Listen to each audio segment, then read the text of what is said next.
here to get into game number 3. Match point for one of these teams as we jump into it. Biggest question I want to see right here, who will be going in first pick? Because RRQ Akira has always gone first pick. This time around, the Valley shaking it up just a little bit. Yeah. I wonder if the Valley will just eye for a glue pick by banning out the Grok in this specific slot, knowing that the carry will be open as well. Could be a consideration, as it is indeed going to be the carry. RRQ Akira, are you going to ban out the glue, or are you going to just give it up for the Valley to take? Well, if they do go for the glue ban here, it's just the standard draft that we've gotten used to seeing in the group stages, right? That was also the stage where RRQ Akira actually were able to take down the Valley. Correct. You know, I was thinking, right? Yes, you can go ahead with the glue ban. I feel like both of these two teams, Akira will definitely take the far side again. You definitely feel that the Valley will definitely take the Eve again. It's going to be the battle of the artillery majors once again. And of course, in this case, I feel like it strongly favors the second pick because you get to pick 2 of these. You draft the Farsa, and then you can draft the Yuzhong immediately to counteract against the enemy artillery mages. Yep. So the Eve is open, one of the stronger heroes to pick up. Maybe they're even considering taking out just the Grok at this point, knowing that how strong it is. So far, whoever holds the Grok wins the game. Yeah, right? that's the one with 100% win rate, especially in the series. Yeah. The Grok is just so good, especially for these two teams that really like to go front to back, right? Because it really destroys that proper formation, the front to back formation. So they can prioritize it, but I honestly think, you know, when you have someone like Hoon in the mid lane, you want to prioritize that Eve pick. Because so far in this tournament too, we haven't really seen that much, you know, that many heroes being picked up by Hoon. So still a big question mark as to what his hero pool is. Yep. So now the Grok is open. You can also opt to go for the Yuzhong if you're RRQ Akira. Yep. But then again, there's the choice of the Claude. Knowing that both 1-1 as well as the carry has been banned out, it kind of makes you think that maybe the Claude is a prime commodity for both teams. As well as the fact that it is okay dealing against the Eve because you can get to the backlines with your BMI. And so is the Grok. So this might be the heroes of consideration for RRQ Akira. Hot take right here, RRQ Akira could go for the Grok and also the Yuzhong together, but no, it's going to be a Lapu Lapu and a Grok because the enemy has already selected a Eve. You won't be able to drop the Farsa in, so I feel like as long as you pick the Farsa at your third pick, that should be A-okay. Okay, so again, prime commodity for the Claude. Even when there's the presence of both Grok as well as the Lapu Lapu, you want to pick it up because you don't want to give it to RRQ Akira. At the same time, this is like the stronger marksman that's left in the hero pool. Having both 1-1 as well as the carry banned out means that the stock or the value of the Claude just increases. So what do you answer now if you're facing up against the Lapu Lapu? You go Benedetta, or do you go for something like, so they go Lolita instead, a Shark Special for the Valley? Well, at this point, you know, I think RRQ Akira should just go for something like a Lilia, right? You're up against a lot of dive. You have a lot of sustain here. You already have 2 dive heroes. I think getting better mid-control is going to be very, very prio here for RRQ Akira, who wants to get the game rolling from the early stage. Lilia becomes just the best choice there when it comes to just wave clear. I agree.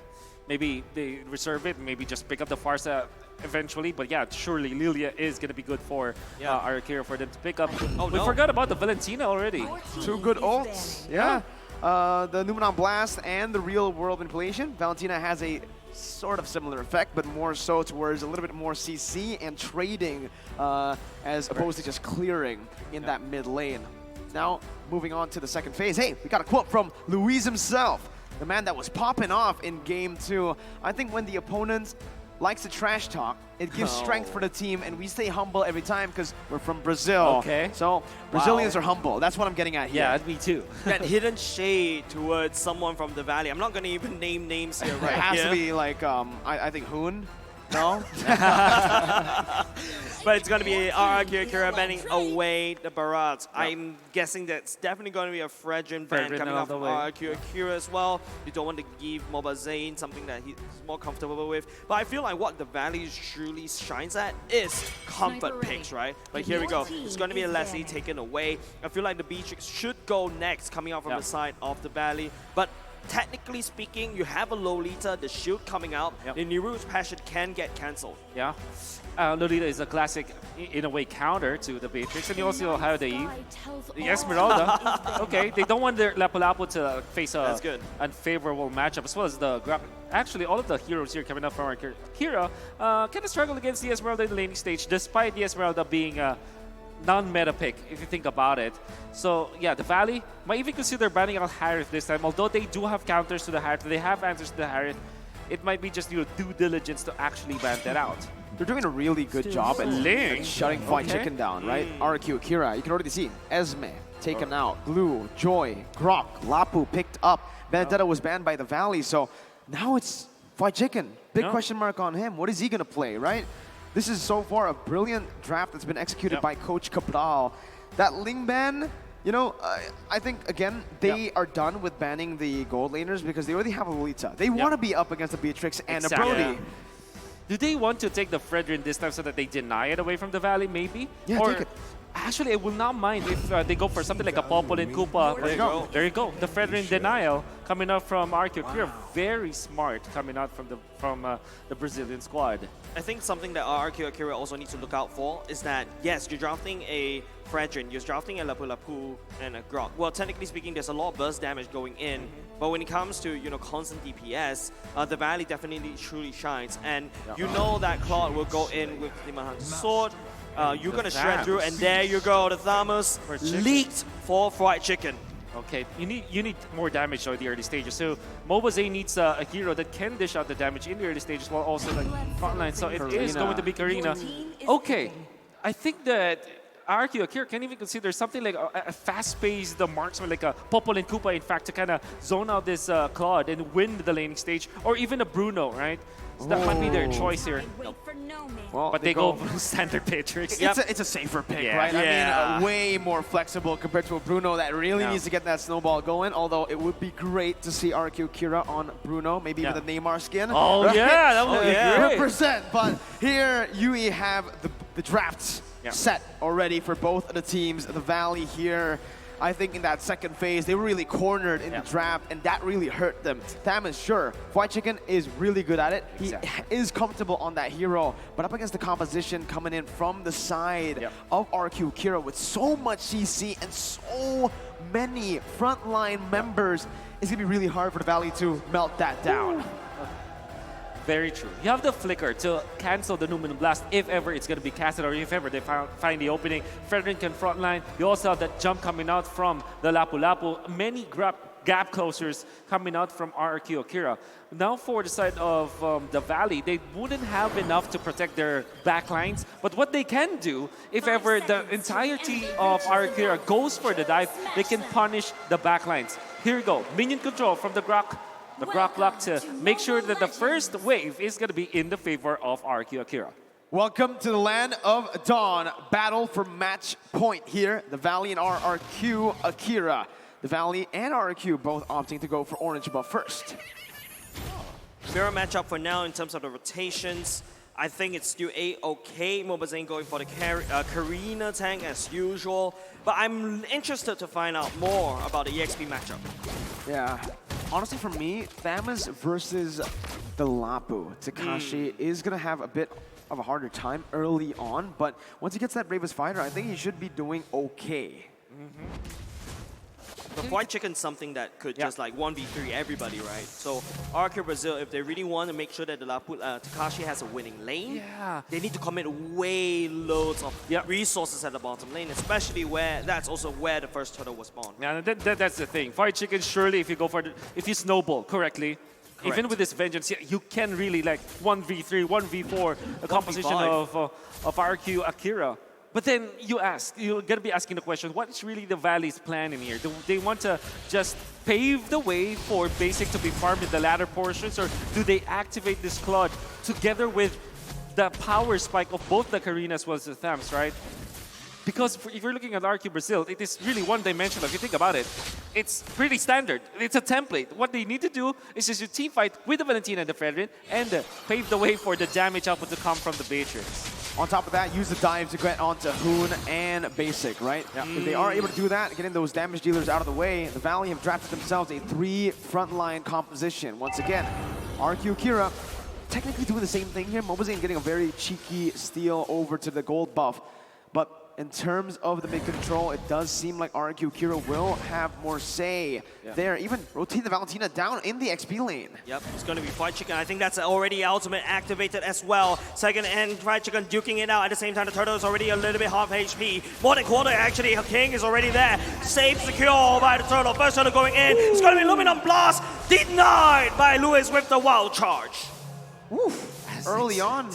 This time, RRQ Akira take the objective, but there are no kills traded back for the Valley. Again, another choice from the RRQ Brazil squad. We call it the Brazilian rotation, where you go for the you port your mid laner to the XP lane so that he gets level 4, and also the roamer is left with a full minion wave in the middle before the turtle starts. What happens is you have 4 ultimates available, and you have a lot of zone out. You have a lot of dudes just frontlining a lot of dudes for RRQ Brazil. Oh, that's a lot of damage coming out because the Shark forced to use the flicker and the shield just to get out alive. That's a lot of damage already in the early game for the side of Gusta Lagusta. Gusta is an absolute monster. Remember his stats, right? Number 1 in hero damage, turret damage per minute. I mean, yeah, and per game. So right now on the Beatrix, he is very comfortable. This is the hero that likes to, clear waves and siege. Usually you see a lot of the Brody as well, but now on the Beatrix with a lot of resources being placed in the gold lane, you can already see, oh, that's a cut, that's a cut. Look at the gold lane. Ooh, close. Almost.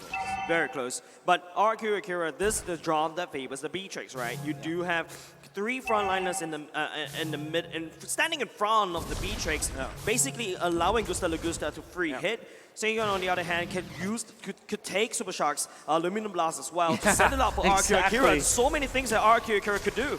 Yeah. All of a sudden, you have a ton of crowd control coming out from RRQ Brazil. You also have a lot of dive.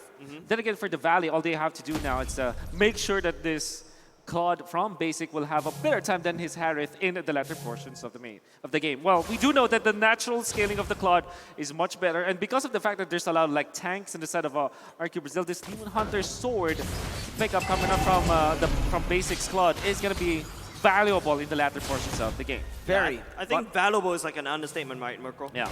Yeah. Early on again, right? You can see it.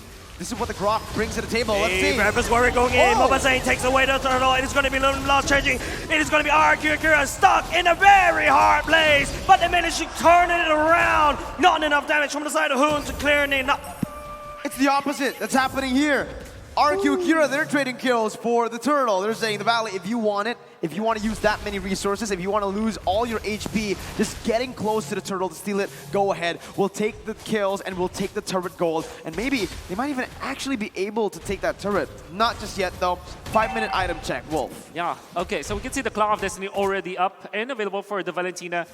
We rarely see very quick pickup on the Claw of Destiny for Valentina, but because of how he was able to get a double kill, level advantage as well as gold advantage over the Eve, which means that if ever he is able to steal that Eve ultimate, that's gonna pack up a punch. Oh, look at this.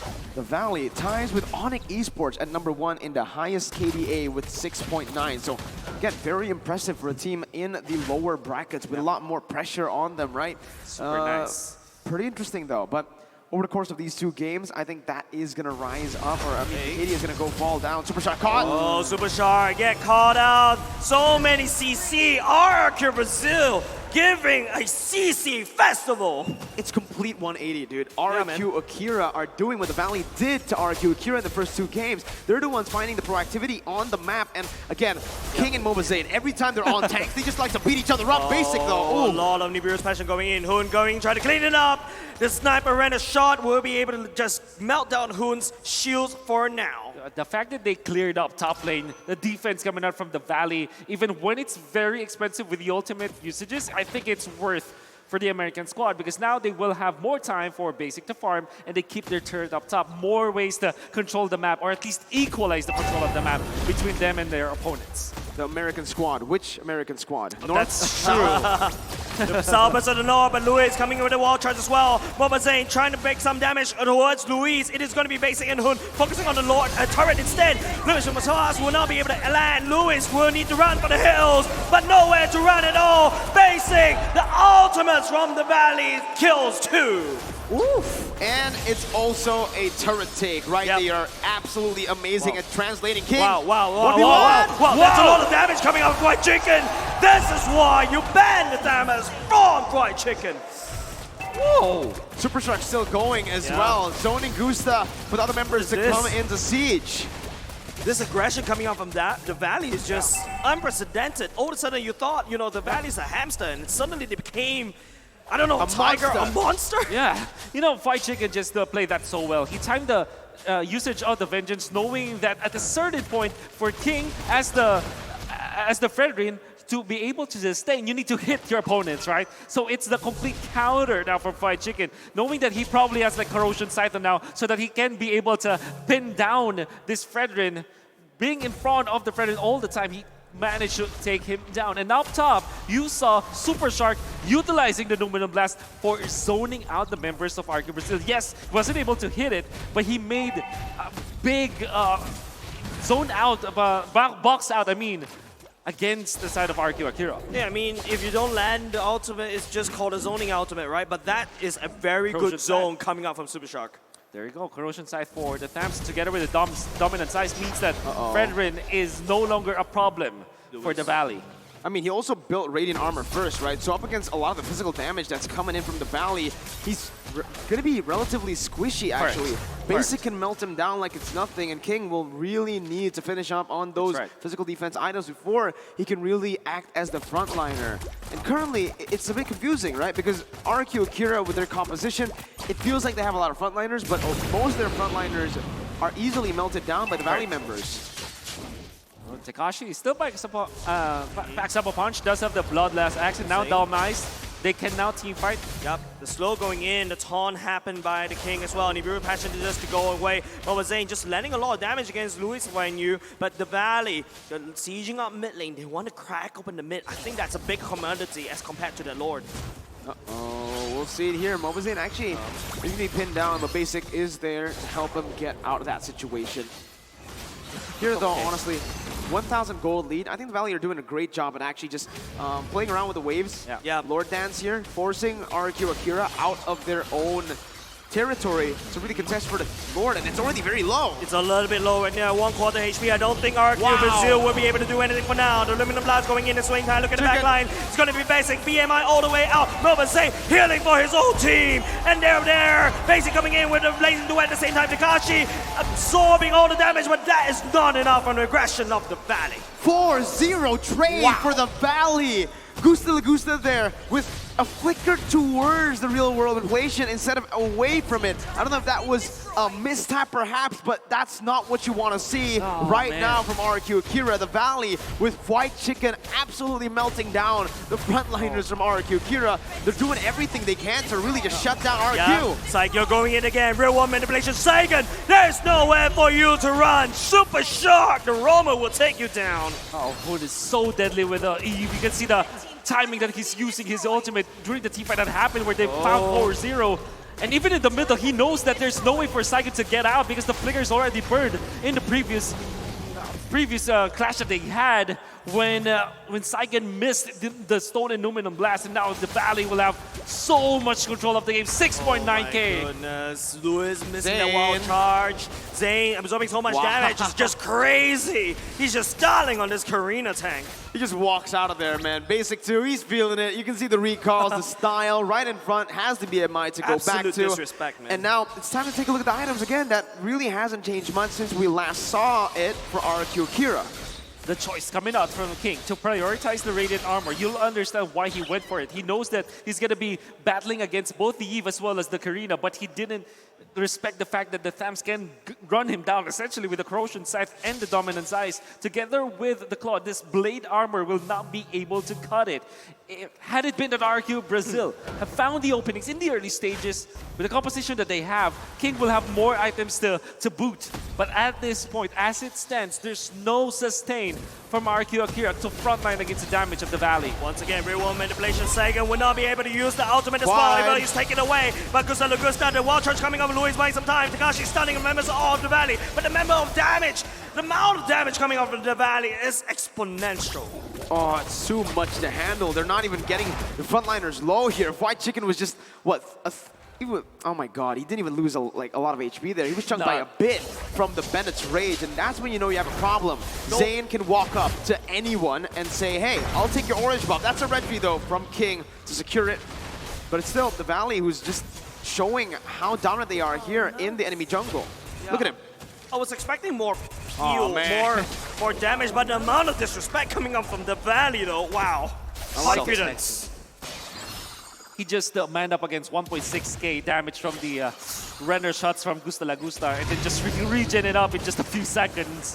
The amount of sustain from the Valley overwhelms RRQ Akira for now. And I'm pretty sure that this Lord Dance is going to be instrumental for both teams. The RRQ Akira needs to take this away, but the Valley's not letting them. The Valley's definitely not letting them. Fried Chicken already at the back line. Look at the render shot, would not be able to connect. That's one big mega damage, but look at Fried Chicken.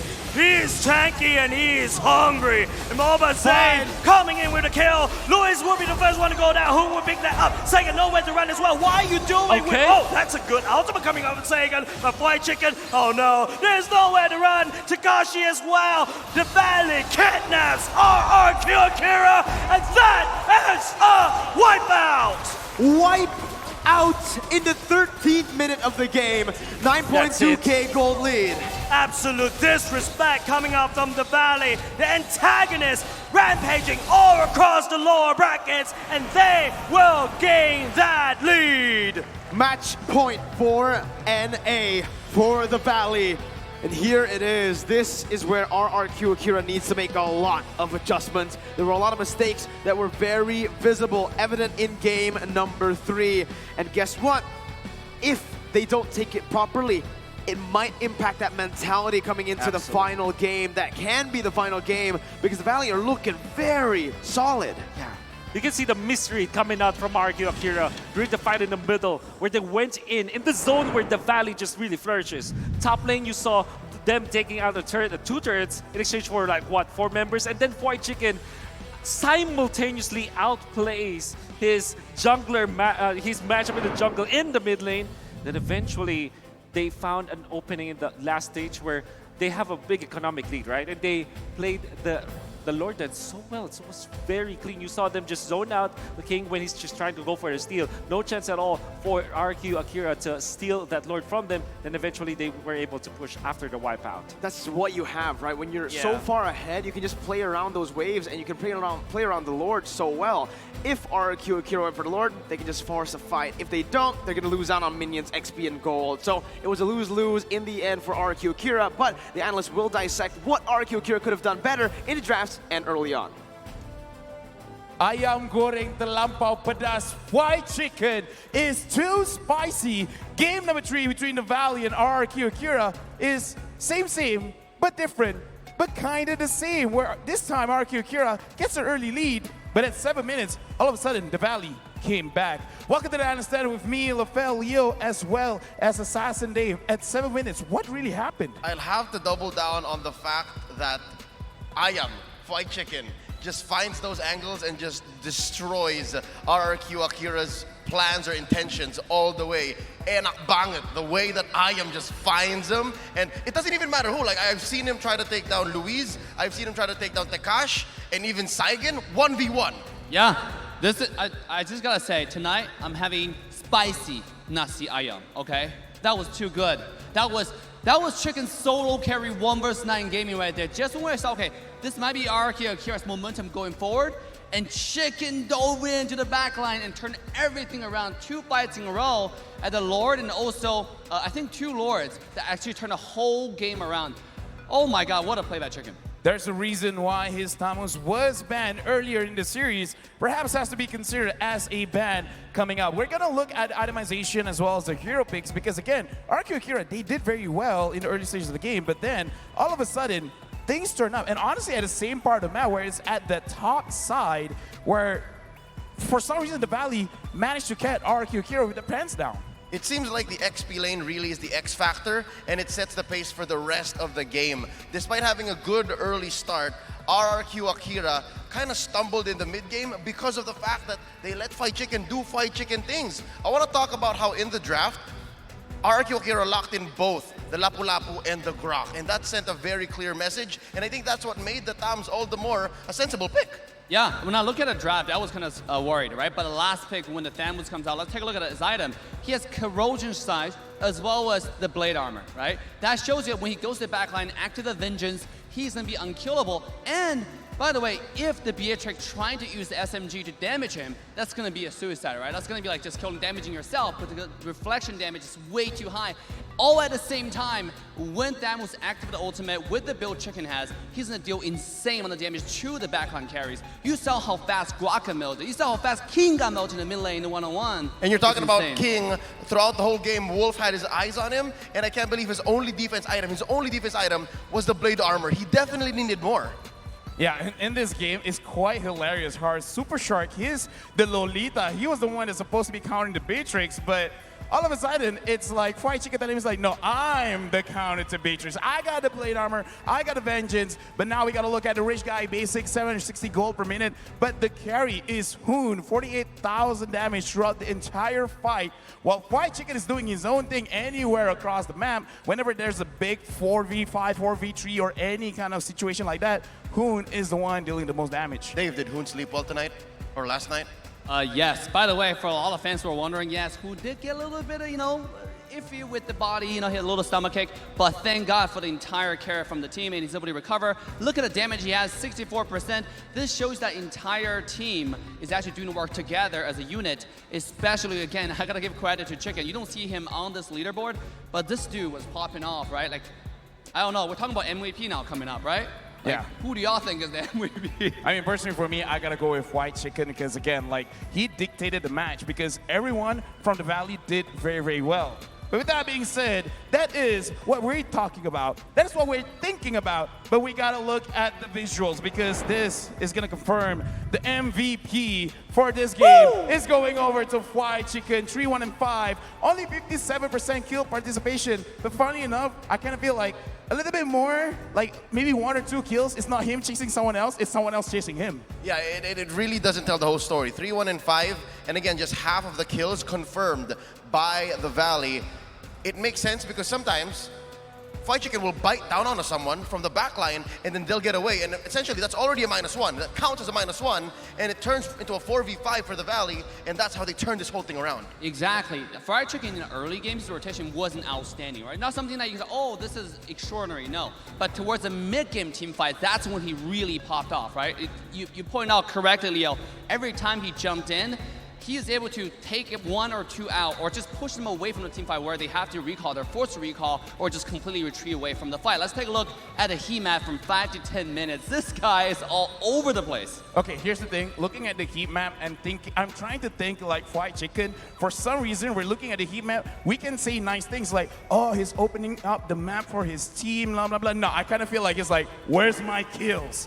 At this point, I have like 2 kills. Give me more. Find me food. I'm hungry. That's the other way around. Like, usually we're the ones looking for White Chicken. So, again, in the first 5 minutes, I assumed that it would have been yellow down bottom. And then, again, already he knows his job. He knows where to find, again, the food that he was looking for. And you see here, first turtle, obviously he needs to be there. At this point, I think, we were watching this backstage, Dave, it was still very difficult for the Valley. They weren't popping off. Absolutely. That's what I said. The early game had me worried watching there. But look at the late game, though, mid to late game team fight when Chicken really popped off. Here, you get to see the team on the top side, and look at this 1-on-1, right? Under the tower kill, 1-on-1 with the Vengeance. in terms of the late game here. Look at Chicken on the top side, taking out Luis. He was not able to do anything. Forced to use the ult just to waste on nothing, right, in the thing air. And now Chicken come back in and really just delete the entire team. What a play from Chicken. I gotta say, something about that top lane really invites a lot of chaos, really invites a big turnaround. So looking at the game, I really feel like the geography of the map is also something that has to be considered. And looking at both teams in the mid stage of the game, they can't really like lose focus because somehow 7 between to 11 minutes, they kind of like forget the fundamentals. Like, okay, we gotta know where they are because if not, they're gonna engage on us. I think that focus is what RRQ